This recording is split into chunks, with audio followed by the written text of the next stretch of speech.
Allahu Akbar, Allahu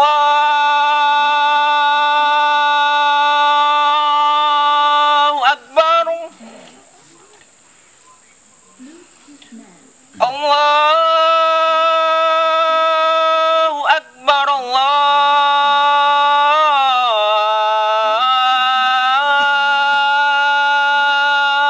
Akbar.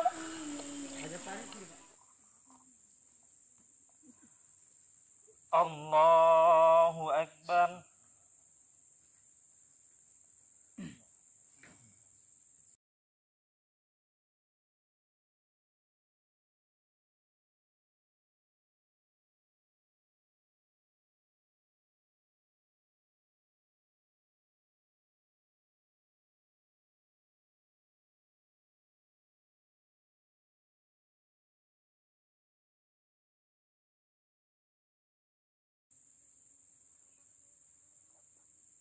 Assalamualaikum warahmatullah. Assalamualaikum warahmatullah. Bismillahirrahmanirrahim. Assalamualaikum warahmatullahi wabarakatuh.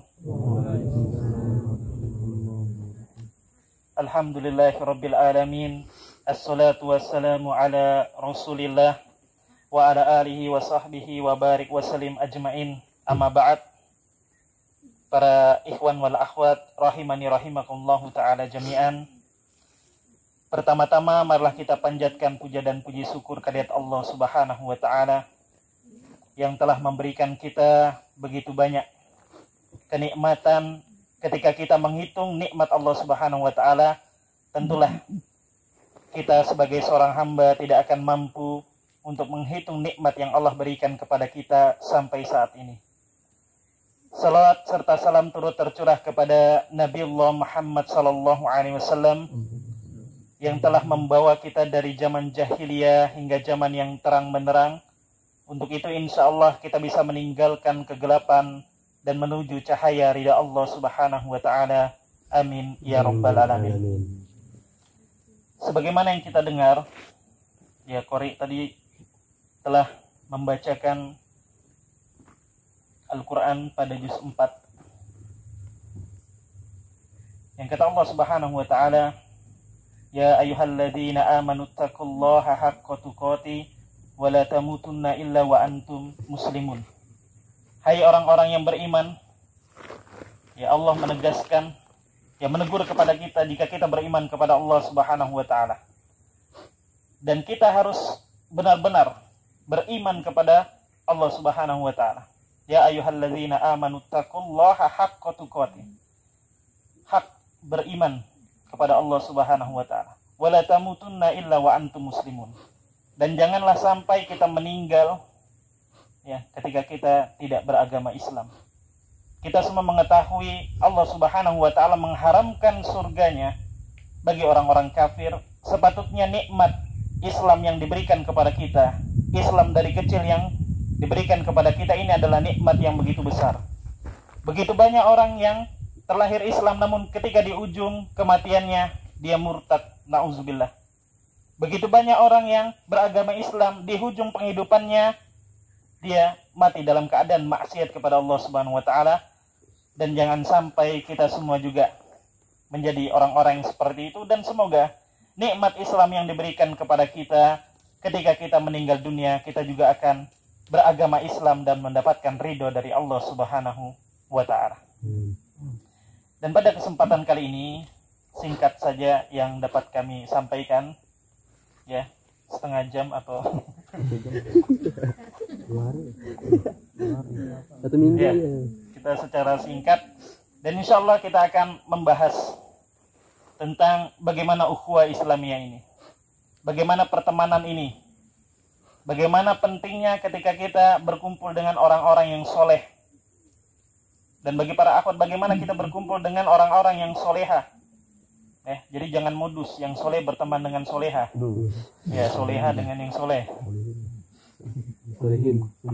Ya, semua diatur oleh agama Allah Subhanahu wa ta'ala. Diatur oleh Allah Subhanahu wa ta'ala. Bagaimana kita harus menjaga antara laki-laki dan perempuan, ikhwah dan akhwat. Bagaimana jangan sampai kita terjerumus dalam maksiat. atau kita terjumus dari apa-apa yang dilarang oleh Allah Subhanahu wa taala. Dan kami akan menyampaikan, mungkin ayat ini pernah kita dengar ya, dan sebagian mungkin hanya terulang, tapi ini untuk penguatan kita bagaimana ketika kita harus memiliki teman-teman yang soleh. Kata Allah Subhanahu wa taala, a'udzu billahi minasyaitonir rajim. Fa aqbala ba'duhum 'ala ba'din yatasaalun. Ya, nanti ya kata Allah Subhanahu wa taala, di surga itu ada orang yang berkumpul lalu saling bercerita. Jadi perpisahan yang berat itu bukan antara di dunia, atau ketika ada keluarga kita meninggal, itu bukan perpisahan yang hakiki. Perpisahan yang sesungguhnya adalah ketika kita di surga, lalu ada orang-orang yang kita cintai itu berada di neraka. Dan ini adalah perpisahan yang sangat abadi. Fa'aqbala ba'duhum 'ala ba'din yatasaalun. Di antara mereka berkumpul di surga lalu saling bertanya-tanya. Qala qailum minhum. Dan salah satu di antara mereka berkata, "Inni kana li qarin." Sesungguhnya aku di dunia ini punya teman yang sangat dekat. Qarin. Mungkin di antara kita pernah dengar jin qarin. Ya, jin qarin, jin yang dekat dengan manusia. Tapi makna qarin di sini adalah yang sangat dekat. Ya, teman yang sangat dekat di dunia. Yaqulu a'innaka laminal musaddiqin. Apakah kalian mengimani hari pembalasan? A'idza mitna. Sesungguhnya kita semua akan mati. Wa kunna turaban, dan kita akan menjadi tulang belulang. Wa izoman a'inna lamadinun. Dan kita akan menjadi tanah, menjadi tulang belulang. Apakah kita mengimani hari akhir, hari pembalasan? Lalu salah seorang di antara mereka, ya, penghuni surga ini bercerita, saya dulu punya teman dekat di dunia. Lalu temannya mengatakan, qala hal antum mutaliun? Apakah kamu mau lihat teman saya yang akrab ini di dunia? Ya, jadi yang tahu bahasa Arab, tolla ayat toliu. Artinya dia ya melihat dari tempat yang tinggi, dari surga melihat ke tempat yang rendah, yaitu neraka. Qala hal antum mutaliun? Apakah kamu mau lihat teman saya? Fattala'a fara'ahu fis sawa'il jahim. Dan setelah mereka melihat, ternyata temannya itu berada di neraka yang paling dalam. Teman dekat. Lalu temannya di surga mengatakan, Qala tallahi in kitta laturdin. Mereka berkata, demi Allah, engkau hampir saja mencelakakanku. Ya. Jadi neraka, dia mengatakan sama teman yang di neraka, ya, teman yang di surga, dia katakan, demi Allah, engkau hampir saja mencelakakanku. Walaula ni'matu rabbi, kalau bukan karena nikmat dari Allah Subhanahu wa taala, lakuntu minal mukhdarin, saya akan ikut kepadamu di neraka jahanam.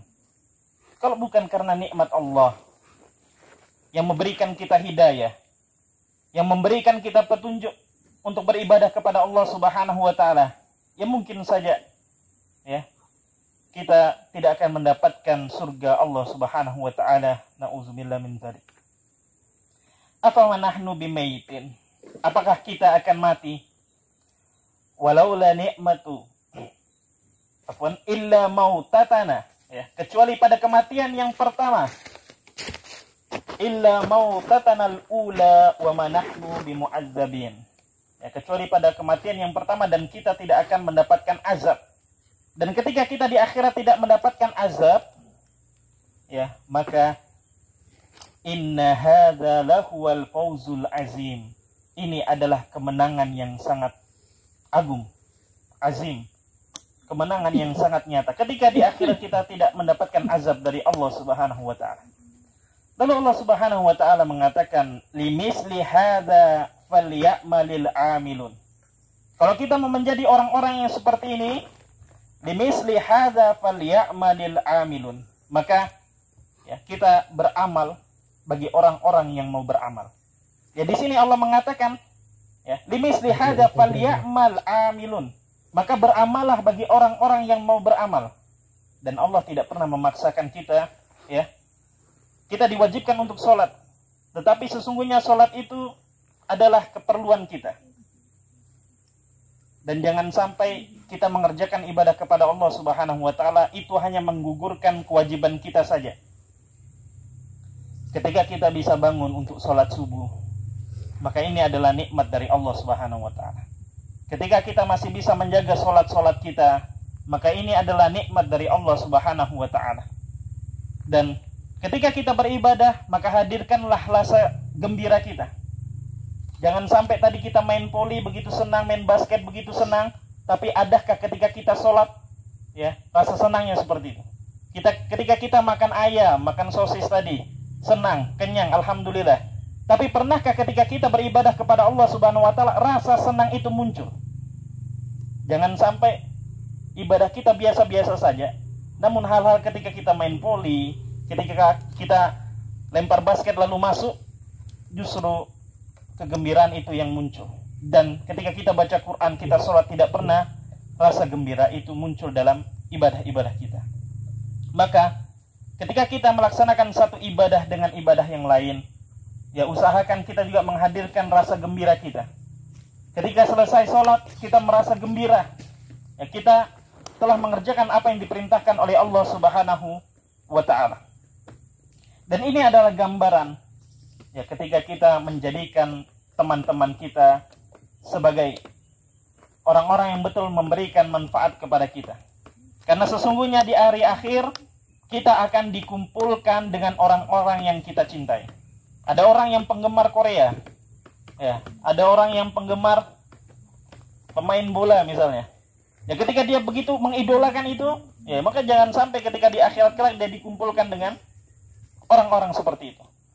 Namun ketika kita menjadikan, ya, manusia yang terbaik Nabi Muhammad SAW sebagai idola kita, sebagai panutan kita, maka insya Allah kita akan dikumpulkan bersama-sama dengan orang-orang yang kita cintai. Sebagaimana di akhirat kelak ada seseorang yang dimasukkan ke dalam surga Allah Subhanahu wa ta'ala, lalu dia tidak mendapati temannya di dalam surga, lalu dia menemui Allah Subhanahu wa ta'ala. Ya Rabb, aina sodiki? Wahai Tuhanku, ya Allah, di manakah temanku di dunia yang kami sama-sama beribadah kepada Allah Subhanahu wa ta'ala? Dan Allah Subhanahu wa ta'ala mengatakan dia di neraka. Lalu orang tersebut mengatakan, saya tidak ridho ya Allah. Bagaimana mungkin kami sama-sama di dunia beribadah kepadamu, lalu kami di surga, lalu mereka berada di neraka. Sungguh tidaklah nikmat ini begitu sempurna ketika saudara-saudara kami masih berada di neraka. Lalu orang tersebut meminta izin kepada Allah untuk menjemput temannya di neraka. Lalu Allah mengizinkan. Ini yang namanya syafaat dari orang-orang yang soleh. Lalu ketika temannya itu masuk ke dalam neraka, dia jemput temannya, ditarik, dibawa ke surga. Lalu penghuni neraka bertanya-tanya. Mereka kebingungan. Kenapa dia bisa keluar dari neraka begitu mudahnya, lalu dimasukkan ke dalam surga Allah Subhanahu wa ta'ala? Apakah dia seorang mujahid? Lalu malaikat mengatakan, la, tidak. Apakah dia seorang penghafal Quran? Tidak. Lalu kenapa? Karena mereka adalah kedua orang yang saling mencintai karena Allah Subhanahu wa ta'ala. Kedua orang yang soleh, yang saling terikat dengan persaudaraan cinta karena Allah Subhanahu wa ta'ala, memberikan syafaat. Lalu orang-orang di dalam neraka mengatakan, wala sodikin hamim, dan tidak memiliki teman yang kaya. Artinya tidak memiliki orang yang bisa memberikan syafaat kepada kita. Falau anna lana karratan fanakuna minal mu'minin. Maka sekiranya kita dapat kembali sekali lagi ke dunia, niscaya kami menjadi orang-orang yang beriman. Jadi kita di dunia ini, ketika hati kita sudah mulai merasa bosan dengan ibadah kepada Allah, ketika kita mau terjumus ke dalam maksiat, maka kita lihatlah orang-orang yang berada di alam kubur. Apa yang mereka inginkan? Mereka tidak inginkan mobil. Mereka tidak inginkan istri yang cantik. Mereka tidak inginkan harta yang berlimpah ataupun menjadi anggota dewan. Tapi orang yang telah mendahului kita, apa yang diinginkan? Mereka meminta kepada Allah 1 detik saja untuk dikembalikan dunia untuk beribadah kepada Allah, untuk sujud kepada Allah Subhanahu wa taala. Tentu ini menjadi muhasabah bagi kita semua, kita yang masih diberikan umur oleh Allah Subhanahu wa taala. Jangan sampai kita juga terlena. Usia muda tidak menjadi satu jaminan untuk kita mati tua. Dan orang tua pernah merasakan muda, dan kita anak muda belum tentu bisa merasakan ketika kita usia tua. Oleh sebab itu, dari masa muda kita ini marilah kita bermanfaat untuk saling nasihat menasihati, untuk kita bisa bersama-sama memperkuatkan agar kita bisa menjadi penolong untuk sesama kita. Ya bisa jadi kalau bukan ana atau dari antum sekalian, ketika kita di akhirat kelak, di antara kita bisa memberikan syafaat kepada kita. Ketika kita belum baik, ketika kita belum soleh, namun ada orang-orang yang istiqomah di jalan Allah Subhanahu wa taala, ya bisa jadi itu di akhirat akan menjadi syafaat kita. Oleh sebab itu, dengan kita berteman dengan orang soleh, maka insya Allah ini adalah kunci untuk kita istiqomah. Ini adalah kunci untuk kita mendapatkan syafaat di akhirat kelak. Banyak syafaat, namun dengan kita berteman dengan orang soleh, maka insya Allah kita juga akan mendapatkan kemuliaan. Ya minimal, ya kita juga bisa menjaga keutamaan dari Allah Subhanahu wa taala. Ketika teman kita rajin sholat, ya kita malas-malasan malu. Ketika teman kita rajin membaca Quran, ketika kita di situ tidak membaca Al-Quran, kita malu. Dan ini adalah fungsi daripada teman yang saling menasihati. Ya, jangan sebaliknya, teman yang mengaji diajak untuk maksiat. Nah, ini terbalik. Ya, semoga Allah Subhanahu wa taala mengistiqomahkan kita dan mengumpulkan kita di surga Allah Subhanahu wa taala. Dan di akhir, ya, kita ada satu kisah daripada semua mengenal Imam Bukhari. Ya, Imam Bukhari ini kenapa dinamakan Bukhari? Karena berasal dari Bukhara. Nama asal beliau. Imam Bukhari, nama aslinya adalah Muhammad bin Ismail bin Ibrahim bin Bardisbah, bin Mughirah dan bin Bardisbah. Lahir pada tanggal 13 Syawal 1904 Hijriah atau sekitar 800 Miladiah. Dan Imam Bukhari ini hafal 200.000 hadis sahih dan 100.000 hadis dhaif. Dan salah satu kitab yang terkenal adalah Sahih Bukhari. Kitab yang dicari kelemahannya tidak dapat. Kitab yang dicari bagaimana supaya bisa tidak relevan, tidak dapat. Namun menjadi rujukan para ulama kita sampai dengan saat ini. Imam Bukhari ketika membaca satu kali langsung hafal. Ya, ini adalah keutamaan beliau. Dan Imam Bukhari ketika berkumpul dengan para teman-temannya, dengan gurunya, maka pada suatu ketika gurunya ini menyebutkan sanad hadis riwayat yang misalnya dari Abu Hurairah dan seterusnya sampai kepada Rasulullah SAW. Ada satu sanad yang salah. Maka Imam Bukhari kecil, ya, pada umur 11 tahun itu menegur gurunya, bukan menegur maksudnya menjelekkan, tapi membetulkan, ya, ada satu sanad yang hilang. Maka setelah gurunya itu mengkoreksi ternyata benar. Makanya Imam Ibnu Hajar Al-Asqalani yang kita pernah dengar kitabnya Bulughul Maram, kita pelajari di akhir yaitu Kitabul Jami'. Beliau mengatakan kalau hadirnya Imam Bukhari dalam satu majelis seakan-akan kita telah didatangkan 70.000 hadis. Dan ini adalah keutamaan daripada Imam Bukhari. Imam Bukhari semasa hidupnya ada satu gurunya yang menasihati untuk membuat satu kitab. Dan beliau mempelajari hadis dari 1000 guru. Dan setelah dikumpulkan hadis lalu ditulis. Ya, jadi sebelum Imam Bukhari itu menulis satu hadis, dia sholat sunnah 2 rakaat dulu. Sholat sunnah istikharah. Begitu kehati-hatiannya dan tidak pernah meninggalkan wudhu. Dan ini juga amalan yang bisa kita lakukan. Ya, ketika kita meninggal dunia, kita menjaga wudhu kita, maka insya Allah kita dalam keadaan ya beribadah kepada Allah. Niatkan semuanya itu ibadah kepada Allah Subhanahu wa taala. Dan Imam Bukhari ketika menulis salat istikharah, betul enggak ini sahih? Ya. Dan saking kehati-hatian beliau, ketika beliau satu ketika pergi ke satu daerah untuk mempelajari satu hadis yang perjalanan berbulan-bulan hanya untuk mendapatkan satu hadis, dilihat calon gurunya itu sedang mempermainkan kucing. Ya, mau kasih makan tidak jadi. Maka Imam Bukhari meninggalkan guru itu dan tidak diambil ilmunya. Kenapa? Kucing saja dipermainkan. Apakah lagi hadis? Saking kehati-hatiannya ya Imam Bukhari. Dan hikmah yang bisa kita ambil adalah ya ketika kita beribadah kepada Allah, maka yang kita lakukan semuanya adalah beribadah kepada Allah Subhanahu wa taala. Kita niatkan. Lalu kita jaga wudhu kita ya sebisa mungkin. Dan juga ya mungkin saja kita tidak bisa berdakwah secara langsung, tapi melalui tulisan kita ya. Tapi melalui ya grup-grup WA kita misalnya, kita bisa saling menasihati kepada saudara-saudara kita, khususnya kepada teman-teman kita yang berada di GIS. Dan semoga Allah Subhanahu wa taala mengistiqomahkan kita dan memudahkan urusan kita. Dan alhamdulillah atas nikmat yang begitu besar Allah berikan sampai kita bisa sampai saat ini, maka ini semuanya adalah nikmat dari Allah Subhanahu wa taala.